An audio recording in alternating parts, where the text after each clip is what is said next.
Justice کھڑک سنگھ پٹیالہ کے مہاراجا کے ماموں اور ایک لمبی چوڑی جاگیر کے مالک تھے۔ جاگیرداری کی یکسانیت سے ایک دن اکتا کے بھانجے سے کہا، تیرے شہر میں سیشن جج کی کرسی خالی ہے۔ اس دور میں سیشن جج کی کرسی کا آرڈر وائسرائے جاری کرتے تھے۔ تو لاٹ صاحب کے نام چٹھی لکھ دے اور میں سیشن ججی کا پروانہ لے کر آتا ہوں۔ مہاراجا سے چٹھی لکھوا کے مہر لگوا کر ماموں لاٹ صاحب کے سامنے حاضر ہو گئے۔ وائسرائے نے پوچھا، نام؟ بولے کھڑک سنگھ۔ تعلیم؟ بولے کیوں سرکار، میں کوئی اسکول میں بچے پڑھانے کا آرڈر لینے آیا ہوں۔ وائسرائے ہنسے، بولے سردار جی قانون کی تعلیم کا پوچھا ہے، آخر آپ نے اچھے بروں کے درمیان تمیز کرنی ہے، اچھوں کو چھوڑنا ہے، بروں کو سزا دینی ہے۔ کھڑک سنگھ مونچھوں کو تاؤ دے کر بولے، سرکار اتنی سی بات کے لیے گدھا بھر وزن کی کتابوں کی کیا ضرورت ہے؟ یہ کام میں برسوں سے پنچایت میں کرتا آیا ہوں اور ایک نظر میں اچھے برے کی تمیز کر لیتا ہوں۔ وائسرائے نے یہ سوچ کر کہ اب کون مہاراجا اور مہاراجا کے ماموں سے الجھے، جس نے سفارش کی ہے وہی اسے بھگتے، درخواست لی اور حکم نامہ جاری کر دیا۔ اب کھڑک سنگھ جسٹس کھڑک سنگھ بن کر پٹیالہ تشریف لے آئے۔ خدا کی قدرت، پہلا مقدمہ ہی جسٹس کھڑک سنگھ کی عدالت میں قتل کا آ گیا۔ ایک طرف 4 قاتل کٹہرے میں کھڑے تھے، دوسری طرف ایک روتی دھوتی عورت سر کا دوپٹہ گلے میں لٹکائے کھڑی آنسو پوچھ رہی تھی۔ جسٹس کھڑک سنگھ نے کرسی پر بیٹھنے سے پہلے دونوں طرف کھڑے لوگوں کو اچھی طرح دیکھ لیا۔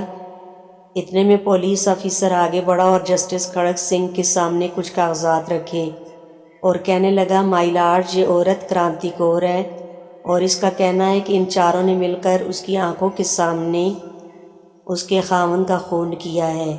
کیوں مائی؟ جسٹس کھڑک سنگھ نے پولیس افسر کی بات بھی پوری نہیں سنی اور عورت سے پوچھنے لگے، کیسے مارا تھا؟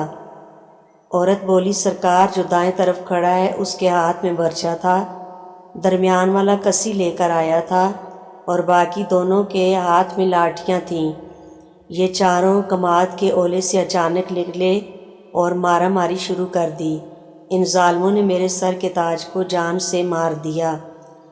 جسٹس کھڑک سنگھ نے مونچھوں کو تاؤ دے کر غصے سے چاروں ملزموں کو دیکھا اور کہا، کیوں بھئی تم نے بندہ مار دیا؟ نہ جی، نہ جی نہ، میرے ہاتھ میں تو بیلچہ تھا، کسی نہیں، ایک ملزم بولا۔ دوسرا ملزم بولا، جناب میرے پاس برچہ نہیں تھا، ایک سوٹی کے آگے درانتی بندھی تھی پتے جھاڑنے والی۔ جسٹس کھڑک سنگھ بولے، چلو جو کچھ بھی تمہارے ہاتھ میں تھا، بندہ تو مر گیا نا، پر جناب ہمارا مقصد تو نہ اسے مارنا تھا نہ زخمی کرنا۔ تیسرا ملزم بولا، تمہاری ایسی کی تیسی، مقصد بھی تھا کوئی تمہارا؟ کرتا ہوں تم سب کا بندوبست۔ جسٹس کھڑک سنگھ بولے، کاغذوں کے پلندے کو پکڑ کر اپنے آگے کیا اور فیصلہ لکھنے ہی لگے تھے کہ ایک دم سے عدالت کی ایک کرسی سے کالے کوٹ والا آدمی اٹھ کر تیزی سے سامنے آیا اور بولا، مائی لارڈ، آپ پوری تفصیل تو سنیں۔ میرے یہ موکل تو صرف اسے سمجھانے کے لیے اس کی زمین پر گئے تھے، ویسے وہ زمین بھی ابھی مرنے والے کے نام منتقل نہیں، اس کے مرے باپ سے۔ ان ہاتھ میں تو صرف ڈنڈے تھے، ڈنڈے بھی کہاں، وہ تو کماد سے توڑے ہوئے گنے تھے۔ پھر 1 منٹ جسٹس کھڑک سنگھ نے کالے کوٹ والے کو روکا اور پولیس افسر کو بلا کر پوچھا، یہ کالے کوٹ والا کون ہے؟ سرکار یہ وکیل ہے، ملزم کا وکیل صفائی۔ پولیس افسر نے بتایا، یعنی یہ بھی انہی کا بندہ ہوا نا جو ان کی طرف سے بات کرتا ہے؟ جسٹس کھڑک سنگھ نے وکیل سے کہا، ادھر کھڑے ہو جاؤ قاتلوں کے ساتھ۔ اتنی بات کی اور کاغذوں کے پلندے پر ایک سطری فیصلہ لکھ کر دستخط کر دیے۔ جسٹس کھڑک سنگھ نے فیصلہ لکھا تھا کہ 4 قاتل اور 5واں ان کا وکیل، پانچوں کو پھانسی پر لٹکا دیا جائے۔ پٹیالے میں تھرتھلی مچ گئی۔ اوئے بچوں، کھڑک سنگھ آ گیا ہے جو قاتل کے ساتھ وکیل کو بھی پھانسی دیتا ہے۔ کہتے ہیں جب تک کھڑک سنگھ سیشن جج رہے پٹیالہ ریاست میں قتل نہیں ہوا۔